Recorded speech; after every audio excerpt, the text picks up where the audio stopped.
રામેશ્વર યુવક મંડળ and charitable trust દ્વારા શિવજી કી સવારીનું આયોજન કરવામાં આવ્યું હતું। મહાશિવરાત્રિ મહોત્સવ નિમિત્તે શ્રી રામેશ્વર યુવક મંડળ એન્ડ ચેરિટેબલ ટ્રસ્ટ દ્વારા ભવ્ય શિવજી કી સવારીનું આયોજન કરવામાં આવ્યું હતું।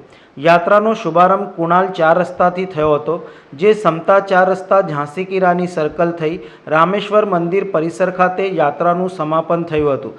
વાજતે ગાજતે નીકળેલ શોભાયાત્રાનું ઠેર ઠેર ભવ્ય સ્વાગત કરવામાં આવ્યું હતું। Shri Sainath charitable and education trust દ્વારા ઝાંસી કી રાની સર્કલ ખાતે શોભાયાત્રાનું ભવ્ય સ્વાગત કરવામાં આવ્યું હતું તથા પ્રસાદીનું વિતરણ કરવામાં આવ્યું હતું। ભવ્ય શોભાયાત્રાનું પૂર્વ કાઉન્સિલર અને ભાજપ અગ્રણી રાજેશભાઈ આયરે, વિજયભાઈ પટેલ સહિત સાઈનાથ ચેરિટેબલ ટ્રસ્ટના સભ્યો તથા મહાનુભાવો ઉપસ્થિત રહી ભવ્ય સ્વાગત કરવામાં આવ્યું હતું। શ્રી રામેશ્વર યુવક મંડળ એન્ડ ચેરિટેબલ ટ્રસ્ટના પ્રમુખ કાર્તિક ચૌધરી, મહિલા ઉપપ્રમુખ સુરેખાબેન સાલેકર, શ્રી રામેશ્વર યુવક મંડળના સભ્યો, મહાનુભાવો તથા ભાવિ ભક્તોએ આ પ્રસંગે ઉપસ્થિત રહી શિવજી કી સવારીના આયોજનમાં સહભાગી બની દર્શન અર્ચન કરી ધન્યતા અનુભવી હતી। વડોદરા શહેર એ શિવમય નગરી બની ગયું છે।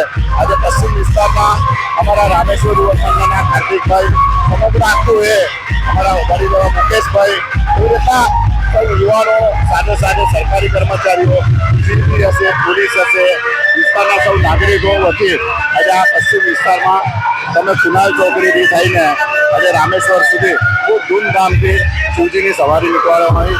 સૌ લોકોને નવરાત્રિની ખૂબ ખૂબ શુભેચ્છા।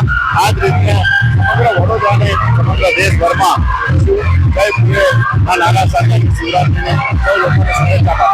સમાચારોના સતત અપડેટ મેળવવા માટે લોકમત ન્યૂઝને યુટ્યુબ ઉપર સબસ્ક્રાઇબ કરો, બેલ આઇકોન દબાવો અને અમારી સાથે જોડાયેલ રહો ફેસબુક, ઇન્સ્ટાગ્રામ અને ટ્વિટર ઉપર।